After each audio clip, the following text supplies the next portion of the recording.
গোলাপৰ পুলি মই কালি নাৰ্চাৰীৰ পৰা আনিছোঁ। এইটো এতিয়া ফুলি আছে আৰু ইয়াক মই মাটিত দিম বুলি ভাবিছোঁ। এইখিনি দেখিবলৈ পাইছে আপোনালোকে, মই চব টাবত দি থৈছোঁ। কিছুমান পলিথিনৰ বেগত দি থোৱা আছে এইবিলাক।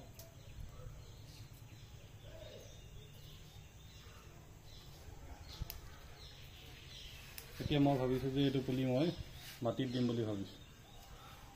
গতিকে জেগাটুকুৰা সদায় গোলাপৰ কাৰণে ফৰকাল জেগা হ'লে ভাল, আৰু পোহৰ যাতে পৰি থাকে, ৰ'দৰ পোহৰ, সেইটোৰ ওপৰত গুৰুত্ব দিব লাগিব। এতিয়া যিহেতু আজি বৰষুণেই দি আছে আৰু বতৰটো একেবাৰে ডাৱৰীয়া, সেই গতিকে মই জেগাটুকুৰা নিৰ্বাচন কৰি থোৱা আছে, খালী জেগাটুকুৰা।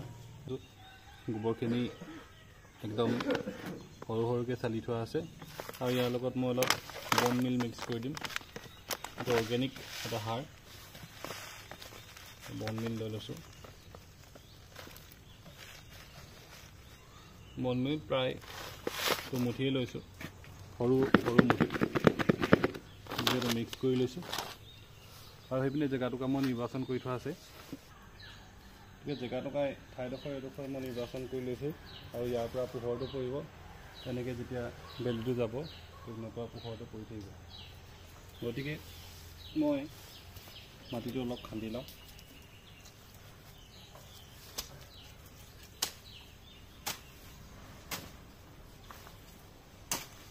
এতিয়া মই প্ৰথমে লেভেলটো চেক কৰি লৈছোঁ। সেইটো বেছি অলপমান দ হৈ গ'ল, মানে এই গ্ৰাফটিঙৰ এই পাৰ্টটো ওলাই থাকিব লাগে, তেতিয়াহে আমি গম পাই থাকিম। গ্ৰাফটিঙৰ তলত মানে যেতিয়া জংঘলী যিটো পাত ওলায়, সেইটোৱে পুলিটো মাৰি দিয়ে। সেই গতিকে মই অলপমান মাটিটো অলপমান মিলাই লওঁ।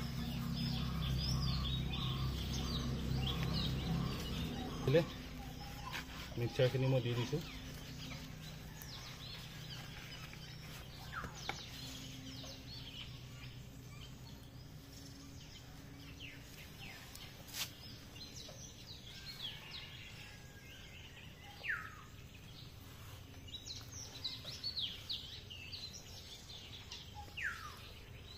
ঠিকে আছে।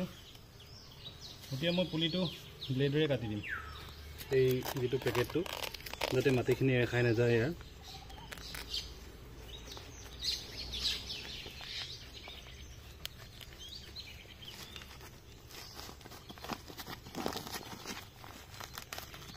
যথেষ্ট শিপা আছে ইয়াত।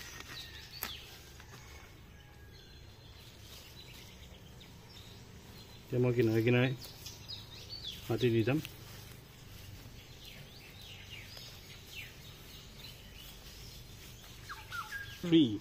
এতিয়া আমি পুলিটো ভালদৰে ৰুইছোঁ, চাইছোঁ যে গ্ৰাফটিংটো যাতে ওলাই থাকে, গ্ৰাফটিং পৰ্চনটো।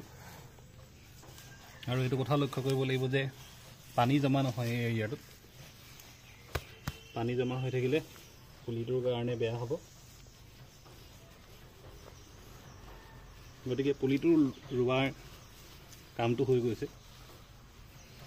এতিয়া আমি গছজোপা যাতে ভালদৰে থাকে, তাৰ বাবে এটা খুঁটি ৰুই দিছোঁ, লগাই দিছোঁ খুঁটি এটা, ফুলপাহ যাতে ভালদৰে থাকে, আৰু ইয়াক বান্ধি দিম।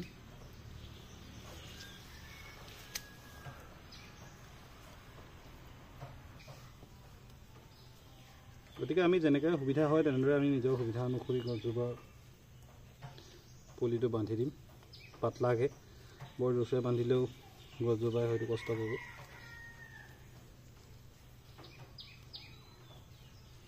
গতিকে সেইখিনি আছিলে গোলাপটো কেনেদৰে মই ৰুইছোঁ। কিনাৰটো খালি অলপমান ওখ কৰি দিব লাগিব, যাতে পানীটো জমা নহয়।